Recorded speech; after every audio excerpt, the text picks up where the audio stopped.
ना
मोक्ष के द्वार।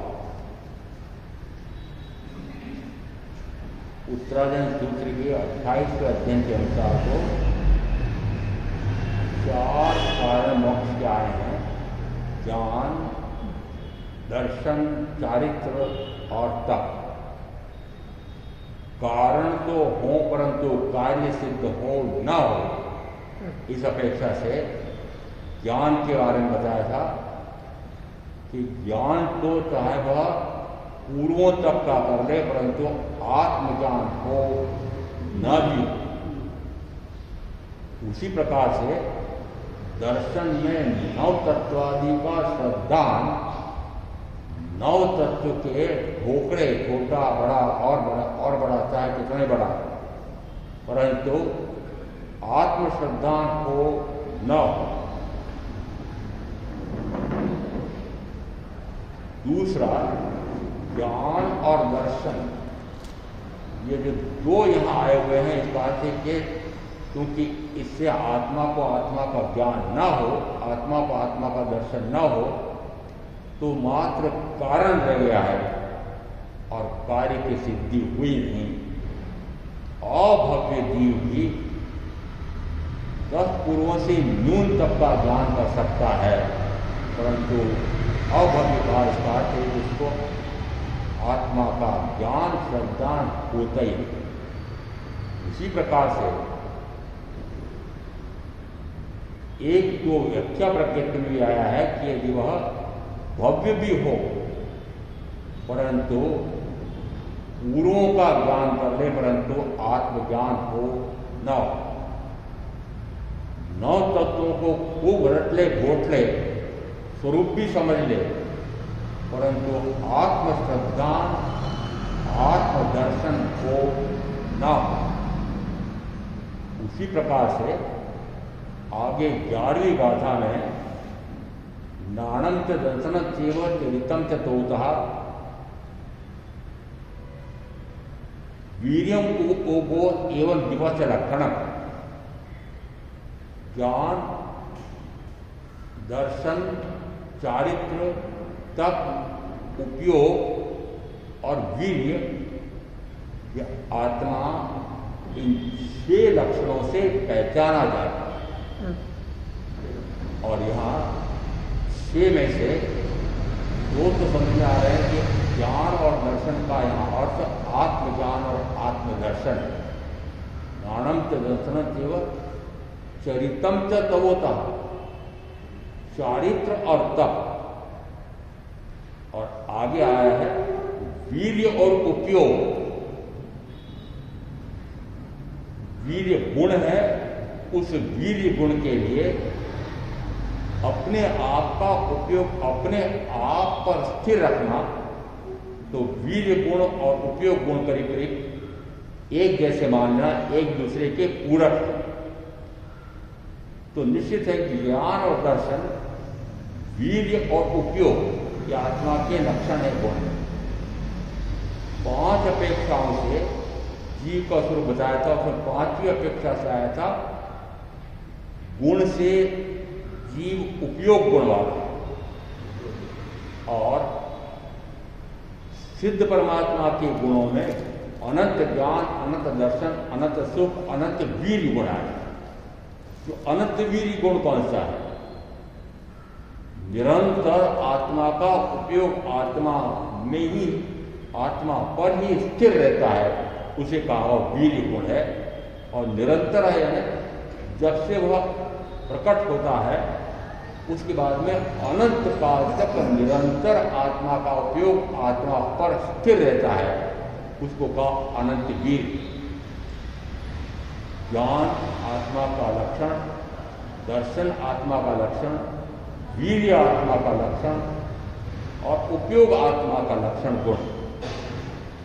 4 तो समझ में आ रहे हैं, परंतु बीच में चारित्र और तप ये आत्मा के गुण कैसे हुए, लक्षण कैसे हुए?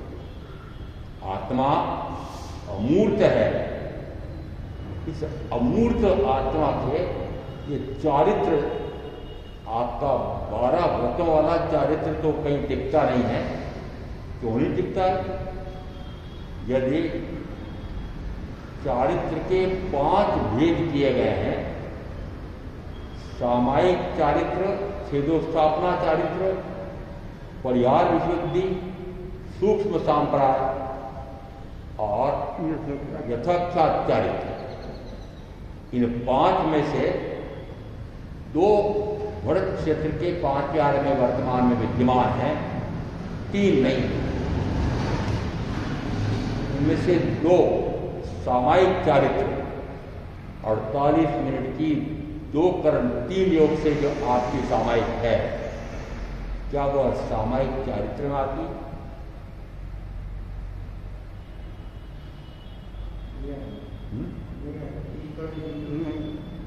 नहीं आती है। क्यों नहीं आती? क्योंकि सामायिक चारित्र में कहा वह जीवन पर्यंत के लिए 3 करण 3 योग से सर्व सावध्यों की क्रिया का पूर्णतः परित्याग करना। और सावध्यों की क्रिया का क्या अर्थ है? पाप कार्य। पाप कितने प्रकार के? 18 प्रकार के पाप। क्या श्रावक के 18 प्रकार के पापों से मुक्ति का उपाय पूरा है, हुआ है? क्या 18 प्रकार के पापों का परित्याग करने का संकल्प हुआ है? मुझे पूछो तो हाँ। क्यों? क्योंकि हिंसा, झूठ, चोरी, मैथुन, परिग्रह, इन 5 पापों का जिस समय सर्ववृत्ति संयम ग्रहण किया था, प्रवृत्तियां ग्रहण की थी, उस समय 3 करण 3 योग से पूर्णतः परित्याग कर दिया था। करोनी, करावनी, प्रत्येक का अनुमोदन करोनी, मन से, वचन से, काय। शेष 13 का क्या होगा? कि शेष 13 क्रोध विवेक से मिथ्या दर्शन शल्य में विवेक का निरंतर इन 13 पापों को भी घटाता पूर्णतः मिटा देगा। इसका अर्थ है पाप से पूर्णतः निवृत्त। इस कारण से ये संयमी की जो सामायिक है वह 5 प्रकार के चारित्र में पहली है। 5वीं कौन सी? यथाख्यात चारित्र। तो यथाख्यात चारित्र क्या मुंह करके बैठे लोग?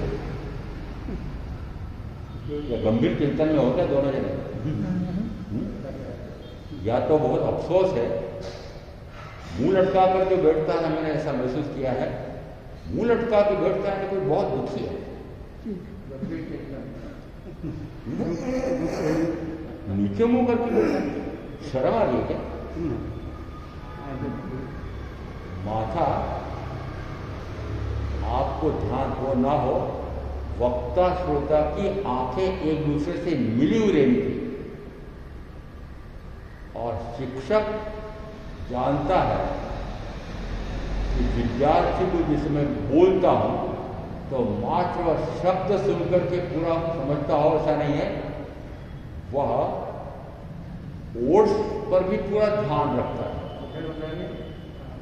परंतु ओट पर ध्यान रखो कहां से? मैंने उत्पत्ति बांध। तो अभिव्यक्ति तो वस्तुतः मुंह से हो रही है, परंतु उस अभिव्यक्ति में ओठ और साथ में आंखें कार्य करती। तो अब ओठ पर तो उत्पत्ति लग गई, तो आंखों से ही वार्ता हो रही। एक दूसरे की आंख मिली हुई रहनी चाहिए। यदि आंख मेरी तरफ नहीं है, अन्यत्र चली गई, तो मैंने कहा था अभी भावाभी व्यक्ति में आंखें भी बड़ी महत्वपूर्ण है। भावों की अभिव्यक्ति में क्या मौन रहते हुए आंखों में आपके इशारे नहीं होते? और नहीं होते हो, आपको अनुभव नहीं आता हो, तो जिस समय प्रथमतः वैसे तो सिनेमा का बड़ा पर्दा होता था, आजकल छोटा पर्दा है, वो प्रेमी और प्रेमिका दोनों कोई भी वह चर्चा वार्ता नहीं करते, मुंह से बोलते नहीं, परंतु एक दूसरे के संकेत को समझ जाता है कि यह मुझसे प्रेम करती है, यह मुझसे प्रेम करता है। किससे समझते?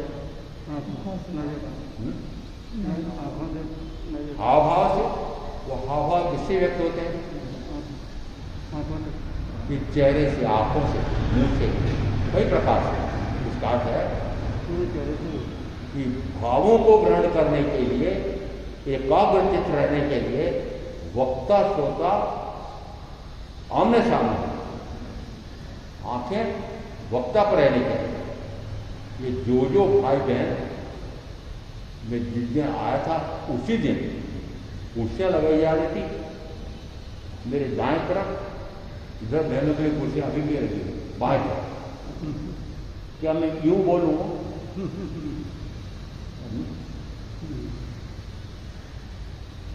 और भाषा शब्दों का प्रवाह कैसे चलता है? प्रवाह कौन सा चलता है? प्रवाह सीधा चलता है। जो शब्द का उच्चारण है वो शब्द सामने पड़ता है, आगे बढ़ता है। तो आगे बढ़ता है तो आड़ा तिरछा जाएगा कि सीधा जाएगा?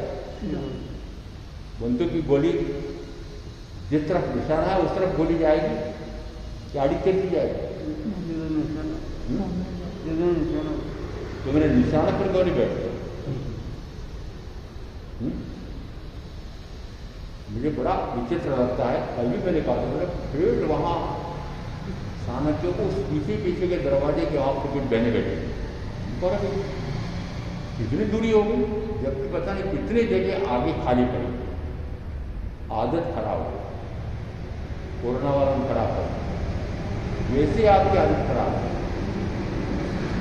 पाठ के पास, महाराज के पास नहीं जाना, डर लगता है। डर क्या लगता है? पाठे का स्पर्श हो गया तो, महाराज का स्पर्श हो गया तो, अरे वो तो बहन और साधु, भाई और साध्वी, उनके सद्गुण से कहा जा सकता है। अन्य इसका अर्थ है कि बैठते समय, वार्ता करते समय आड़े तिरछे बैठने से कोई लाभ नहीं होगा, हानि है।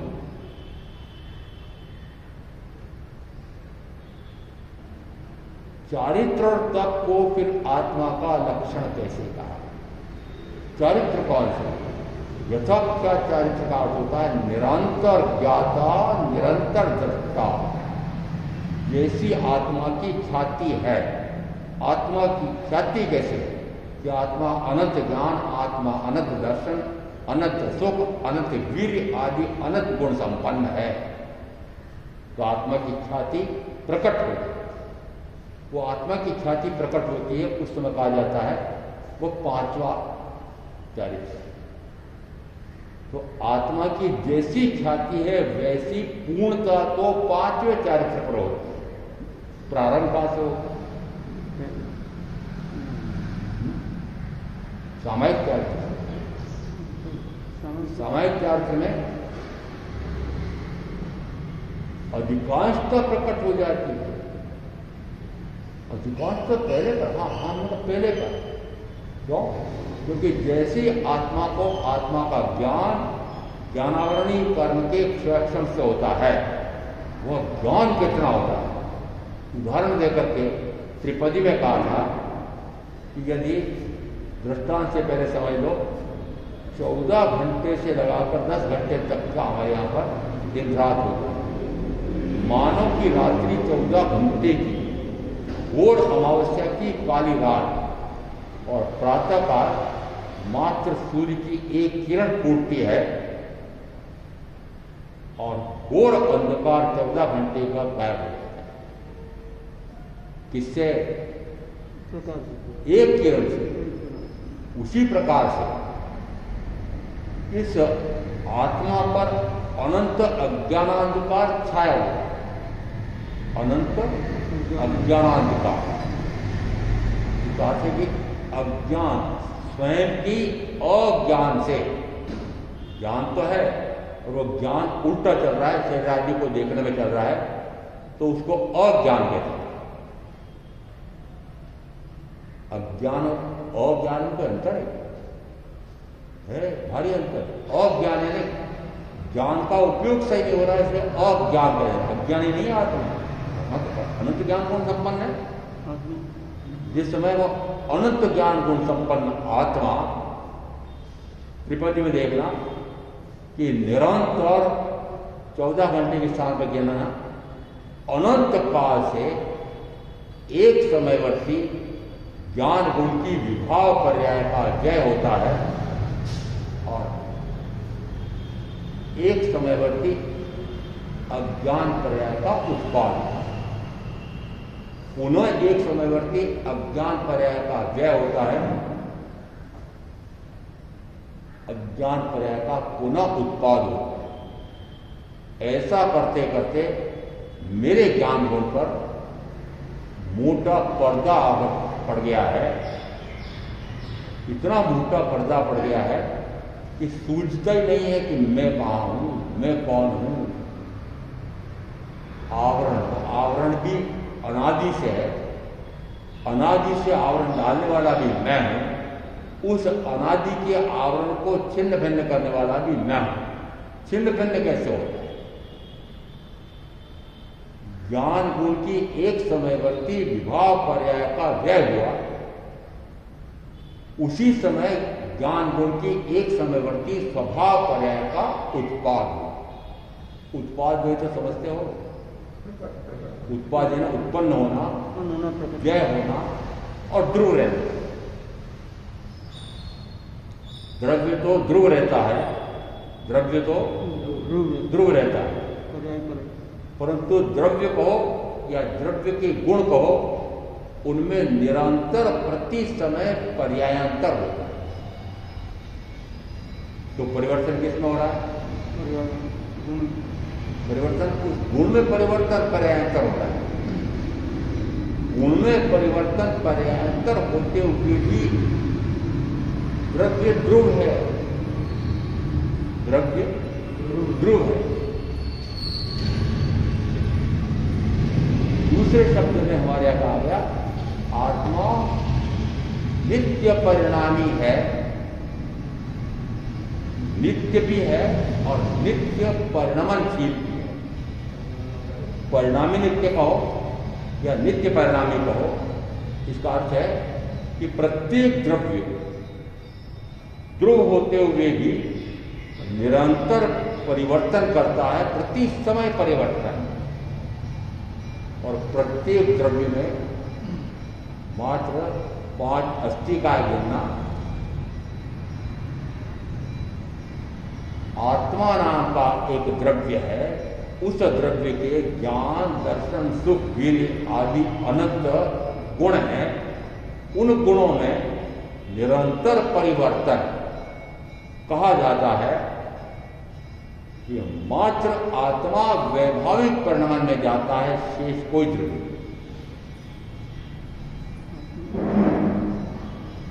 शेष कोई द्रव्य। धर्मास्तिकार, अधर्मास्तिकार, आकाशास्तिकार, उद्गलास्तिकार, ये 4 द्रव्य निरंतर अपने स्वभाव में ही रहते हैं। धर्म द्रव्य निरंतर जीव और पुद्गल को साहेबू साहेबू साहेबू साहेबू अनादि से वर्तमान में भी अनंत काल में। अधर्म द्रव्य जीव और पुद्गल को निरंतर स्थिर होने में साहेबू साहेबू साहेबू। धर्म द्रव्य गति हेतुत्व गुण वाला, उस गति हेतुत्व गुण में निरंतर स्वभाव परिणमन है। जीव और पुद्गल को निरंतर साधु साधु साधु साधु कभी एक समय के लिए मना करेगा? किसी को भी मना करेगा? मना नहीं करता।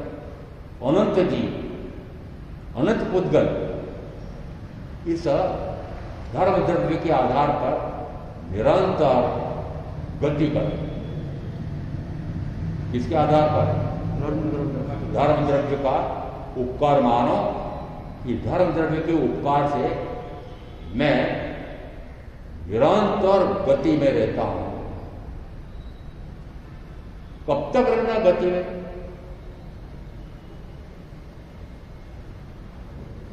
अरे कब तक गति? गति है ना भटकना, एक भाव से दूसरा भाव, दूसरा भाव से तीसरा भाव, अनंत भाव। कब तक? अरे कुछ तो बना, कुछ तो लक्ष्य बनाया होगा। कब तक? ये निश्चित है कि अनंत काल। भटकते भटकते कितना काल हो गया? अनंत काल। एक गति से दूसरी गति में, एक जाति से दूसरी जाति में, एक योनि से दूसरी योनि में भटकते भटकते अनंत काल हो गया। कारण कौन? दोषी कौन?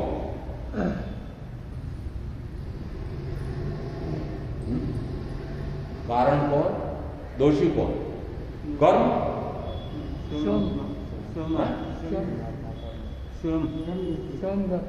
कर्म किसने उपाधि दी? तुम्हें दोष किसका हुआ?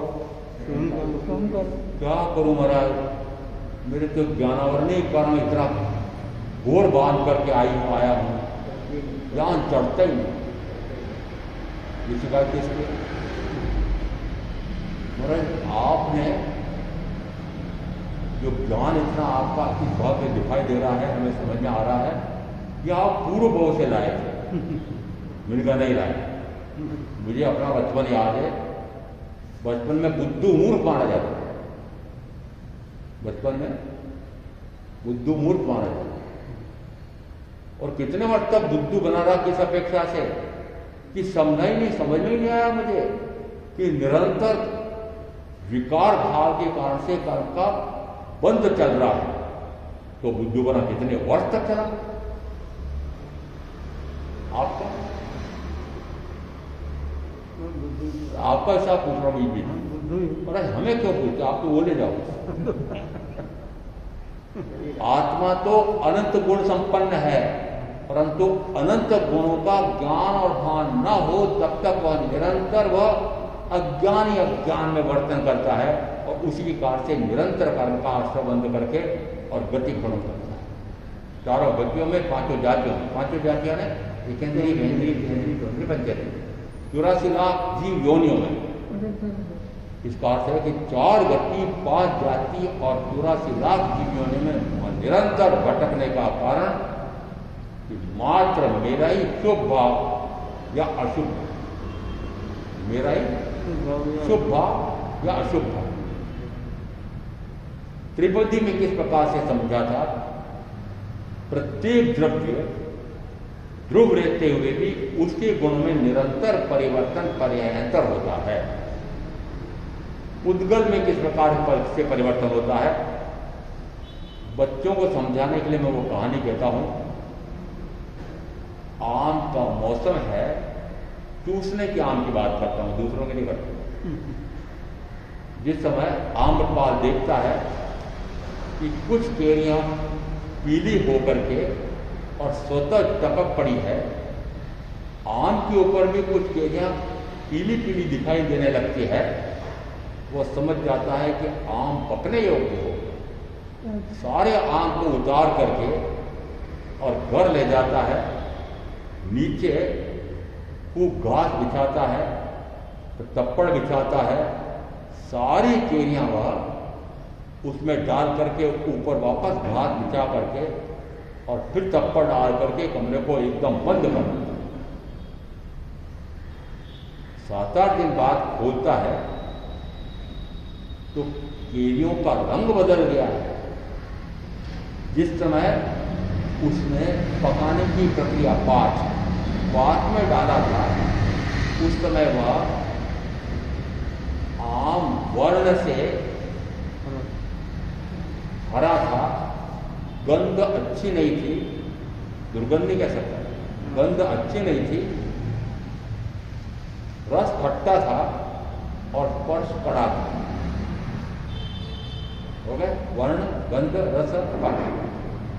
6-7 दिन बाद वापस जिस समय पाँच खोला, वर्ण पीला हुआ, देखा वर्ण पीला हो गया, एकदम पीली पीली होगी केरियां। गंध सुगंध रूप में बदल गई, रस मीठा हो गया है और स्पर्श मुलायम है। 8-10 दिन में सारे आम चूस करके खत्म कर दिए, और जैसे एक पात उठाया, कचरा उठाया, देखा 10 केरियां और पड़ी रह गई। उनका वर्ण काला हो गया था, गंध दुर्गंध हो गई थी, रस कड़वा हो गया था और स्पर्श गिलगिला हो गया था। 3 किशोर अवस्था 15 वर्ष, 18 वर्ष तक वो कच्चा आम, कच्ची केरी। 18 से 40-45 तक वो पका आम। 40-45-50 के बाद अरे सदा आम। ये किसके बताए? ये 3 रूप किसके बताए? हाँ? कच्ची केरी के माध्यम से बताया किसके मैंने? या आपके इस शरीर के पौद्गलिक शरीर कहानियों को। इसका अर्थ है जीव में भी निरंतर परिवर्तन हो रहा है, ज्ञान में, दर्शन में, सुख में, वीर्य में। मेरे साथ संयोगित अनादि से वर्तमान में यह मनुष्य शरीर, उसमें भी निरंतर पर्यायंतर हो रहा है। कहा जाता है कि पुद्गल में वैभाविक परिणमन होता है। मिट्टी स्वच्छ है, पानी भी स्वच्छ है, दोनों मिल जाए तो मनुष्य की परिभाषा में कीचड़ हो गया। कीचड़ कहलाता है। अरे दोनों चीजें स्वच्छ थी ना। वस्तुतः पुद्गल भी अपने स्वभाव के अनुसार ही परिणमित हो रहा है। परिणमित शब्द भी बोलना आएगा कि नहीं आएगा? परिणमन, परिणमन यानी निरंतर अपने गुण में वर्तन करना, उसको नाम दिया परिणमन। जिस समय वो परिणमन करता है तो क्रिया हो गई तो परिणमित हुआ है। जीव भी अपने गुणों में निरंतर परिणत हो रहा है। जीव भी निरंतर अपने स्वभाव में रहे, ऐसा इसका भी स्वभाव है। क्यों? क्योंकि धर्म द्रव्य निरंतर गति हेतुत्व अपने स्वभाव में ही रहते। और धर्म द्रव्य स्थिति हेतुत्व अपने स्वभाव में रहते। आकाश द्रव्य अवगान हेतुत्व निरंतर अपने स्वभाव में रहते। उद्गत द्रव्य निरंतर अपने वर्ण में, गंध में, रस में, स्पर्श में परिवर्तन होता रहता है। निरंतर परिवर्तन। इसका अर्थ है कि 4 अस्तिका ऐसे हैं, उनमें से धर्म, अधर्म, आकाश और पुद्गल अपने स्वभाव में ही वर्तन करते। पुद्गल भी अपने स्वभाव में वर्तन करते। इसका स्वभाव कैसा है? तो निरंतर वर्ण में, गंध में, रस में, स्पर्श में परिवर्तन होता है। वो कच्ची केरी भी बड़ी स्वादिष्ट लगती थी, अचार डालो तो बढ़िया स्वाद आता है। वो कच्ची केरी पक कर के भी बड़ा स्वाद दे रही थी, पर सड़ गई ना। स्वाद में परिवर्तन, सड़ना उसका स्वभाव है। सड़ना उसका स्वभाव है। मेरा, अरे मेरा क्या स्वभाव है? देह जीव एक रूप भाषे छे अज्ञान वडे क्रियानी प्रवृत्ति पण तेती तेम थाय छे। जीवनी उत्पत्ति अने रोग शोक दुख मृत्यु। एक कविता है श्रीमद राजचंद्र ने लिखा था। देह जीव एक रूप भाषे भाषित होता है कि शरीर और आत्मा ये भी दोनों मिलकर के एक में। देह जीव एक रूप भाषे से अज्ञान बड़े, ये ऐसा भाषित हो रहा है नहीं, भाषित हो रहा है। वो किसके कारण से? अज्ञान को। अज्ञान के कारण ऐसा लगता है कि जो परिवर्तन इस शरीर पुद्गल में हो रहा है वह परिवर्तन मुझ में हो रहा है। दिया दृष्टांत दिया, जीवनी उत्पत्ति अने रोग शोक दुख मृत्यु। देहनो स्वभाव जीव पदमा जनाए। ये स्वभाव किसका है? परिवर्तन किसमें हो रहा है? इस पौद्गलिक शरीर के वर्ण में, गंध में, रस में, स्पर्श में निरंतर परिवर्तन हो रहा है। वह परिवर्तन इस पौद्गलिक शरीर में हो रहा है। आप अप्रभावित रहते हैं, बुरा होगा, इसका स्वभाव। तो सुखी दुखी तो नहीं होते? आना तो बोलो। जिस समय किशोर अवस्था थी, यौवन अवस्था थी, बड़े पुलकित होते थे। आहा, क्या शरीर बन गया है, क्या शरीर का सौष्ठव हो गया है, क्या रूप लावण्य हो गया है, क्या निखार आ गया है, बड़े प्रसन्न होते। फिर बाद में क्या हुआ? बाद में क्या हुआ? बारह गुणा को आई सकते हैं। जैसे शरीर का वर्ण बदलता है, जन्मे से जब बूढ़ा चिट्टा शरीर था, काले शाम बाल थे, अब बूढ़ा चिट्टा सांवला होने लगा और बाल सफेद होने लगे। बताओ क्या हुआ? तो कोई तो बोलो, नरेंद्र जी को पूछो, काले काले बना? काले नहीं, कल तो मैंने देखा था, कल तो नीचे नीचे नीचे नीचे सफेद आ रहे थे, तो लगता है कि हो गए बूढ़े। आज मैं सोचा महाराज को बूढ़ा लग रहा था मैं, आज मैं जवान देखूंगा। तो नरेंद्र जी सारे बाल बिल्कुल काले शाह करके आए, जरा भी नहीं। अब आज ही रंगे हो गए ना, तो सफेद सफेद तो थोड़े दिन बाद दिखेंगे। नीचे नीचे नए आने वाले, नए आने वाले कौन से होते हैं? सफेद हो नए आने वाले सफेद है, तो जो जो नए आते जाते हैं रंगते जाते हैं।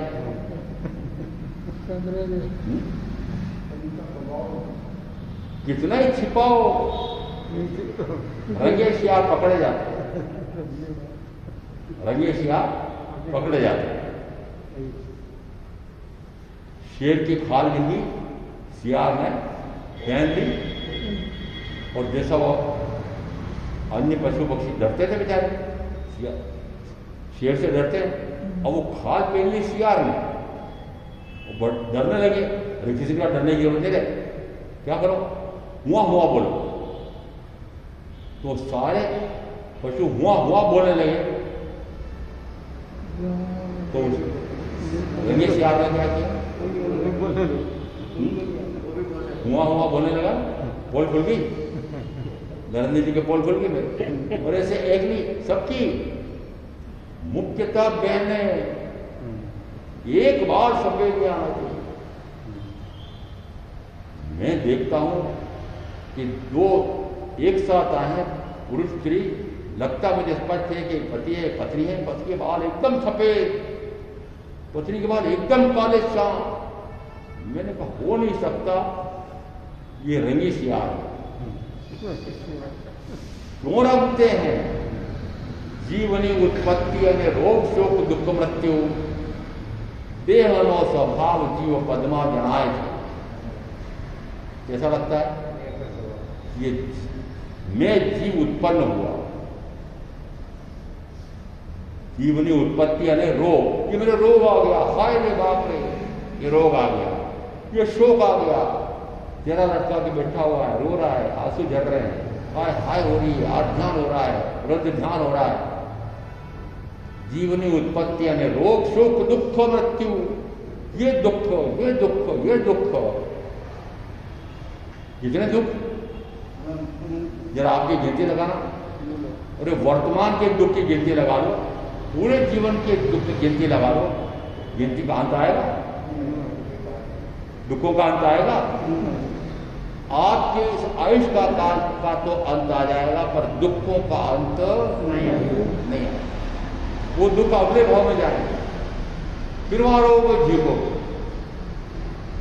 क्यों माना कि ये जो रोग आ रहा है, शोक आ रहा है, दुख आ रहा है, मृत्यु आ रही है, ये मेरी पूर्वोपार्जित कर्म का दुष्फल है या सुफल है?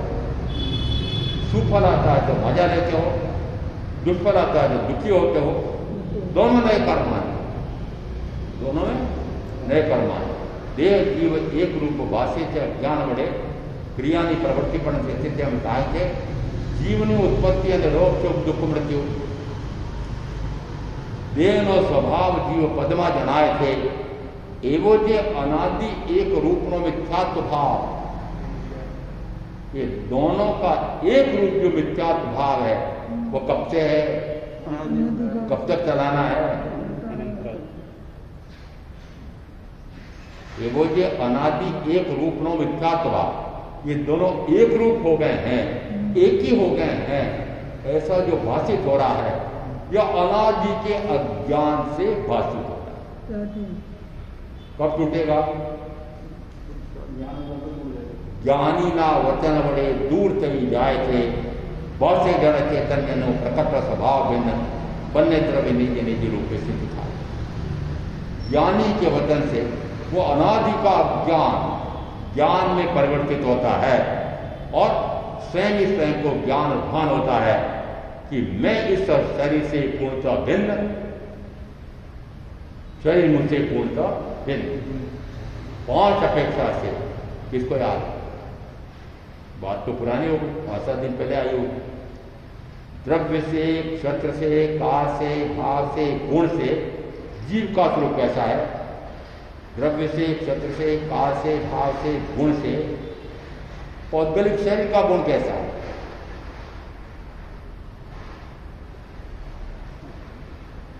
मास्टर भी बैठे थे, ये भी बैठे थे, तेज में जी बैठे थे, मुझे याद है, और भी बैठे थे। याद किसको है? कोई ऐसा है कि धड़ाले से बोल दे? ये आप बोल दो ना। द्रव्य से जीव एक है, क्षत्र से जीव असंख्यात प्रदेशी है, काल से जीव, रबड़ बोलो ना, आई नहीं रहा बोलेगा, त्रैकालिक है, भाव से जीव, अनंत ज्ञान पर्यावान, अनंत दर्शन पर्यावान, अनंत चारित्र पर्यावान। मैंने जब बताया तब भी कहा था मैंने याद रखना, आप फिर से पूछूंगा, ये पक्का याद रहना चाहिए। ज्ञान कितना का अनंत, दर्शन कितना का अनंत, चारित्र कितना का अनंत, अनंत ज्ञान पर्यावान, अनंत दर्शन पर्यावान, अनंत चारित्र पर्यावान। गुण से उपयोग को 5।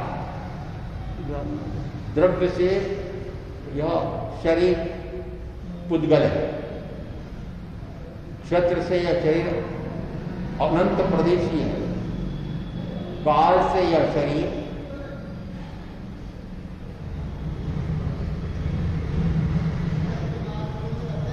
अरे काल से मैं ध्रुव हूं, नित्य हूं, शाश्वत हूं, अक्षत हूं, अव्यय हूं, त्रैकालिक हूं।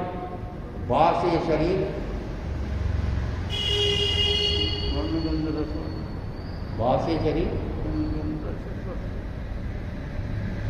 विश्वास में हो रहा है आप पर, तो बोल ही नहीं पा रहे, बोलते थे धीरे से बोलते। क्षणभंगुर है, विनाशिक है, अनित्य है, न जाने किस क्षण छूट जाता है। और गुण से यह शरीर, भाव से यह शरीर अनंत वर्ण, अनंत गंध, अनंत रस, अनंत स्पर्श का, और गुण से यह शरीर ग्रहण गुण। 5 अपेक्षाएं दी। और हो सकता है इन्हीं दिनों के मेरे प्रवचन में ये 5 बातें दोनों की, भिन्नता की, वेद ज्ञान की, और तीसरी बात है क्यों आ गई? क्यों बोला मैं तीसरी बार? क्यों बोलना चाहिए मुझे तीसरी बार? एक बार बोल दो। एक पाठ पढ़ा दिया तो मास्टर फिर वापस उसी पाठ को फिर से पढ़ा देते। यहाँ क्या है? अरे एक पाठ पढ़ा दिया, बार बार वही पढ़ाऊंगा, आगे कैसे बढ़ूंगा? पर मुसीबत यह है कि आगे पढ़ाऊं पीछे पाठ से पाठ, आगे पाठ पीछे से पाठ। इतनी विचित्र स्थिति है। बैठते इस प्रकार के मेरे सामने कि जिनकी बुद्धि, बोलो क्या, भ्रष्ट हो गई, बुद्धि भ्रष्ट हो। वो बुद्धि भ्रष्ट किसको हुई? बुद्धि आत्मा का गुण है, बुद्धि आत्मा का गुण है, पर वो आत्मा की बुद्धि जिसमें इन पौद्गलिक सुखों में लगती है, पौद्गलिक सुखों को बटोरने के लिए साधन सुविधाएं जोड़ने में लगती है, वो बुद्धि भ्रष्ट हो जाती है। बुद्धि भ्रष्ट हो जाती है। क्यों? क्योंकि उस बुद्धि का उपयोग किसने किया? उल्टा किया। तो निरंतर ऐसा लगता है कि दोनों मिलकर के एक में एक हो गए, दोनों मिलकर के वस्तुतः एक में एक थे नहीं, एक में एक है नहीं, एक में एक होंगे नहीं। दोनों एक साथ भिन्न भिन्न रूपों में शरीर का, दोनों एक साथ कब से है? अनादि अनंत काल। अनादि से इसका अर्थ अनंत काल हो। क्या इस पुद्गल ने मेरे असंख्यात आत्म प्रदेशों को पुद्गल बना दिया? क्या मैंने दया करके इस शरीर के एक पुद्गल परमाणु को भी जीव बना दिया? नहीं। क्या से निकला? अनंत काल से दोनों एक साथ रहते हुए भी दोनों पूर्णतः भिन्न भिन्न है। दोनों एक साथ रहने में कोई आपत्ति नहीं, एक साथ तो रहे, परंतु एक में पूरे नहीं होते, नहीं होंगे नहीं। दृष्टांत से समझ में आता है। स्वर्णालंकार बनाया, शुद्ध 100 टन का एक सिक्का ले जाके सोने का दिया कि 16 लड़ों का हार बनाना है। स्वर्ण का ने का कड़ा तो शुद्ध बन सकता है, 16 लड़ों का हार बनाना है तो उसमें तो गड़ावट भी लगेगी, इसलिए उसको गड़ावट नहीं की जा सकती है, इसलिए उसमें कुछ तांबा मिलाना पड़ेगा, फिर टांका भी लगाना पड़ेगा। तो आप कहो तो मैं कड़ा तो शुद्ध बना देता हूं, बाकी तो मिलावट करनी पड़ेगी। तो देखो, घर वालों ने तो कहा है, घरवाली ने तो कहा है कि मुझे स्वर्णालंकार बनाना है और 16 लड़ों का हार बनाना है सोने का। और स्वर्ण का ने कहा नहीं, हाथ तो नहीं बन सकता शुद्ध सोने का। अच्छा ठीक है, तेरी कला के अनुसार जैसे तू बनाना चाहता है बना दे। जैसे उसमें 8 अंश शुद्ध सोने के हैं, 2 अंश में तांबा भी है और मिलावट भी है, और अब घर ले जाकर दिया ये तांबे और सोने का आभूषण बना के लाया हूं।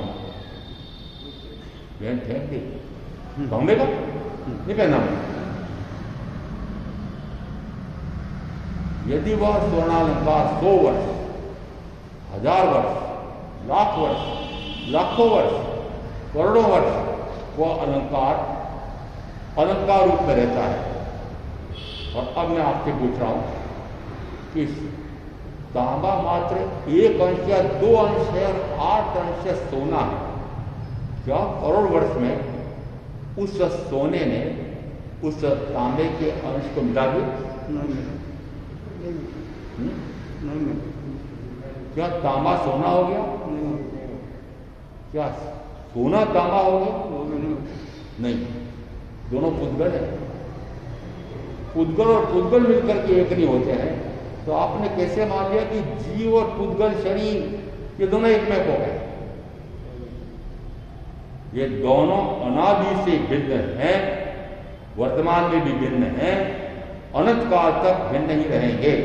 इसका अर्थ है कि प्रथमतः इस शरीर से भिन्नता का वेद विज्ञान। कौन सा वेद विज्ञान? जो भी जीव सिद्ध हुए हैं होते होंगे वे वेद विज्ञान से सिद्ध हुए हैं होते होंगे।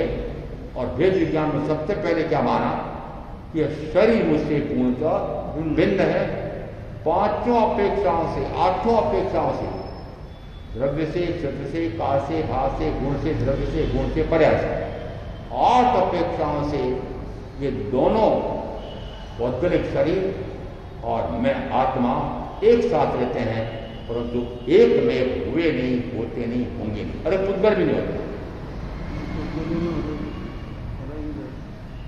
बहन ने 2 मुट्ठी दाल ली, 2 गिलास पानी डाला कुकर में, आंच पर चढ़ाया, जब वो बफ गई, सीज गई, उसको उतारा, एक छोटी सी और तपेली रखी, उसमें घी रखा, थोड़ी सी हींग रखी, जीरा डाला, तड़तड़ हो गई।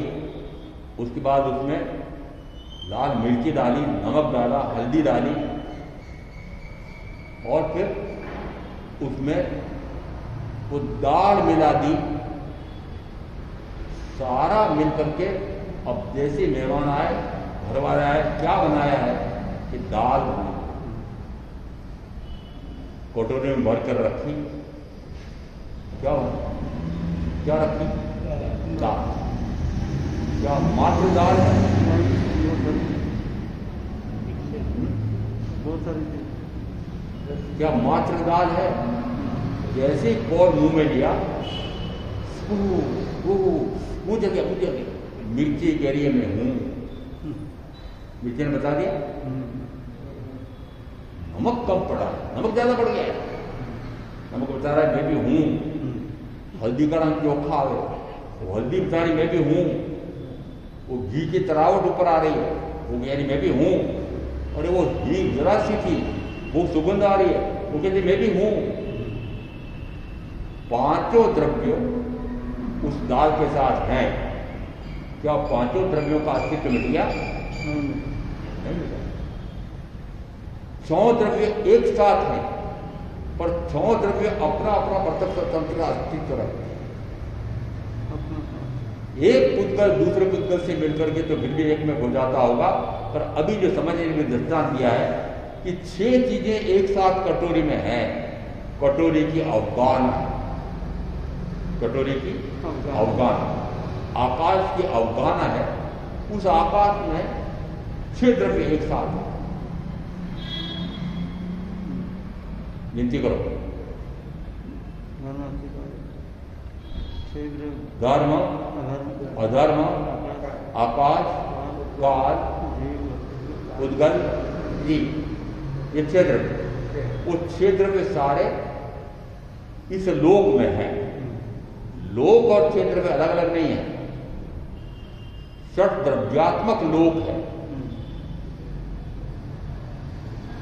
उत्तराधर्म सूत्र का 28वां अध्ययन तो कहता है षट द्रव्यात्मक लोक है। और व्याख्या प्रगति का 13.7 कहता है कि 50 रूप जीव है, 5 अस्थिकाय है और 6 द्रव्य हैं। तो काल का अस्तित्व क्यों नहीं कहा, जबकि उत्तराधर्म सूत्र का 28वां अध्ययन कहता है काल अनादि से अनंत काल से प्रभावमान है और अनंत काल तक प्रभावमान रहेगा। काल तो विद्यमान है, काल की विद्यमानता तो मानी है, परंतु उस काल की एक सूक्ष्मतम इकाई समय कहलाती है, क्षण कहलाता है। क्षण तो बहुत बड़ा होता है समय। मनुष्य आंख झपके उसमें असंख्या समय निकल जाते हैं। वो एक समय, एक क्षण दूसरे क्षण से मिलता नहीं। बीता हुआ क्षण अगले क्षण से मिलता नहीं है, वो चला गया, ये नया, ये चला जाएगा, फिर नया। काल का एक क्षण दूसरे क्षण से मिलता नहीं है। इस कारण से काल को अस्थि नहीं माना।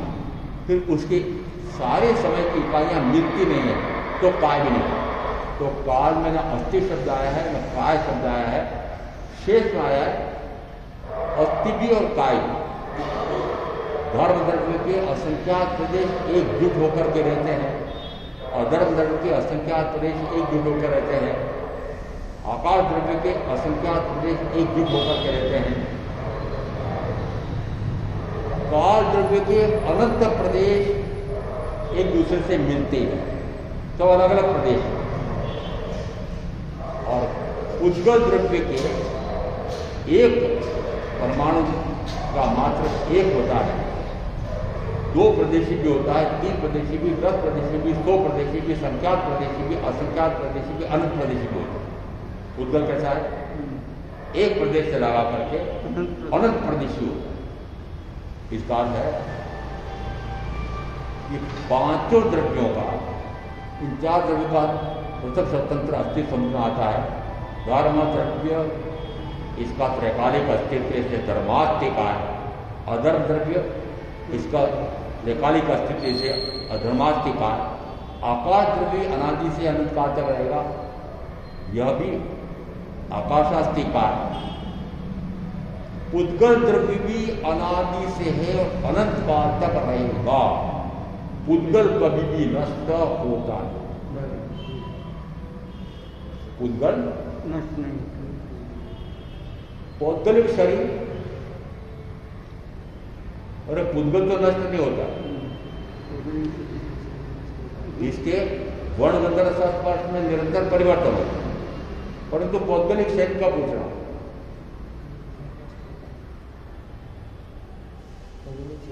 ये ध्रुव है, नित्य है। ये तो नष्ट हो।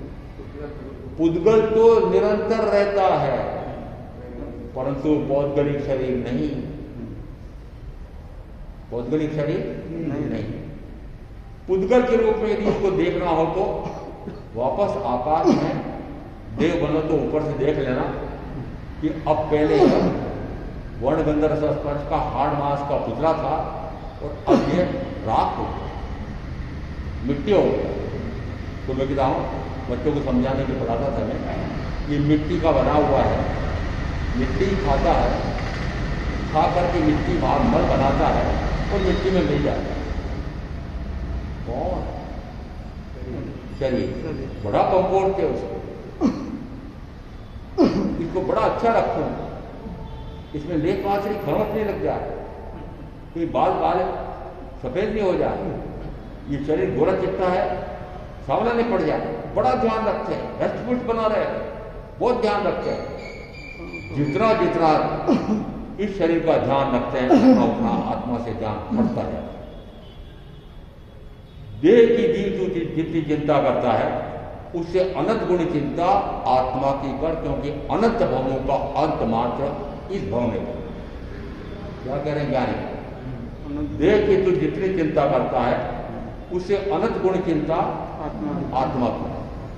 देह की चाहे कितनी चिंता करो, परिवार की परिजनों की चाहे कितनी चिंता करो, क्या लाभ मिलने वाला है? परमरूप लड्डू क्या मिलेगा? इस शरीर की जितनी चिंता करते हो, इस परिवार की जितनी चिंता करते हो, उन सब का फल दुष्फल, भयंकर तक दुष्फल। लड्डू, कर्म का लड्डू, और कर्म का लड्डू कौन सा कर्म? पाप। कौन सा कर्म? शरीर की जितनी चिंता हो रही है वो सारी चिंता।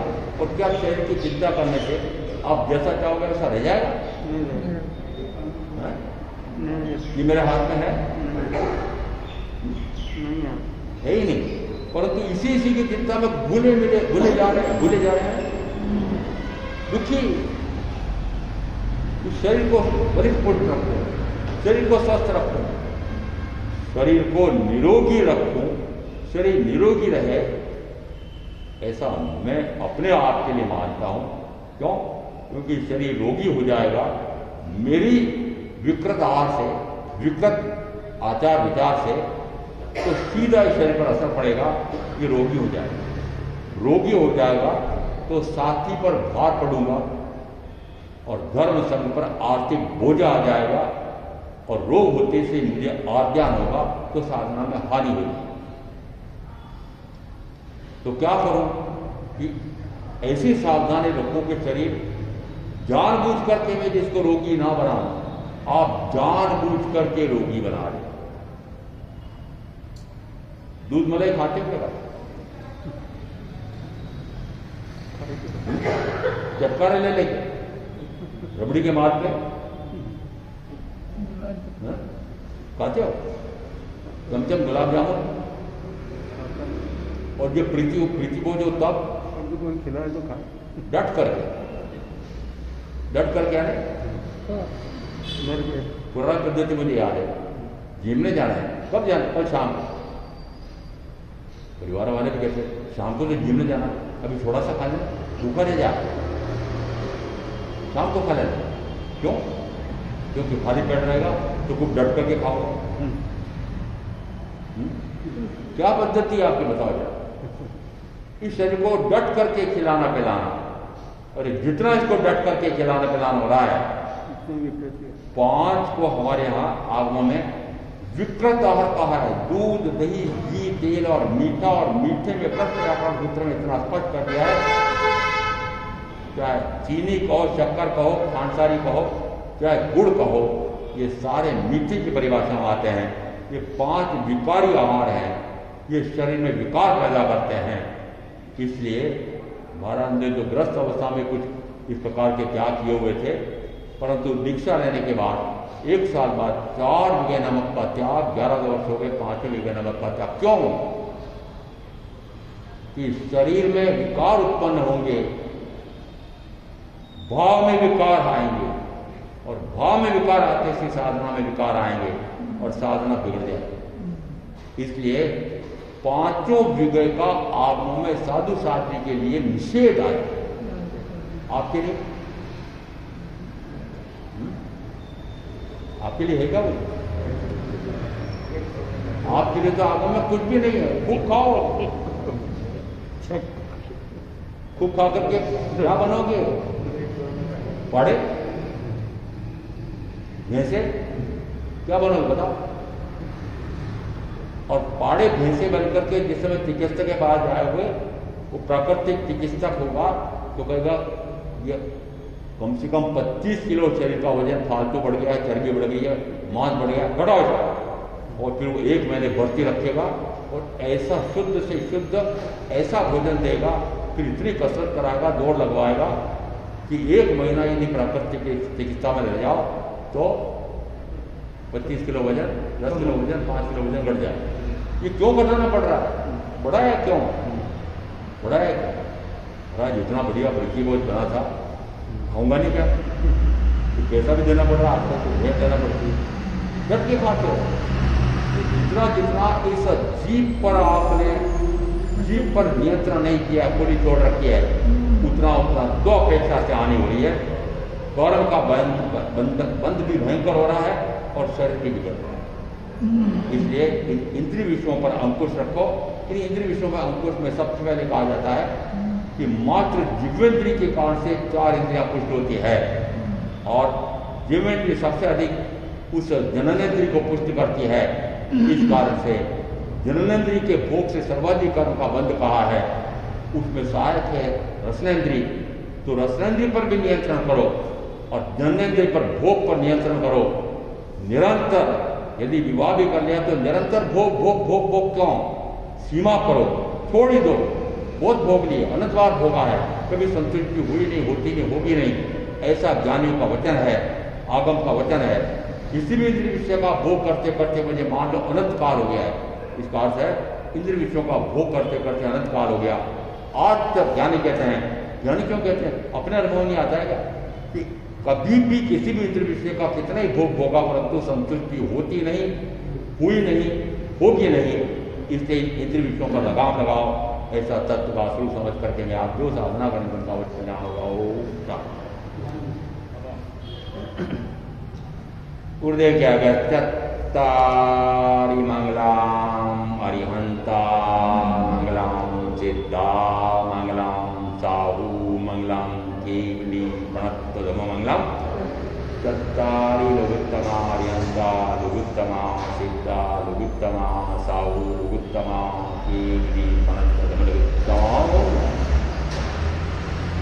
चत्तारि सनपवज्जामि अरिहन्ते सनपवज्जामि सिद्धे सनपवज्जामि साहू सनपवज्जामि केवली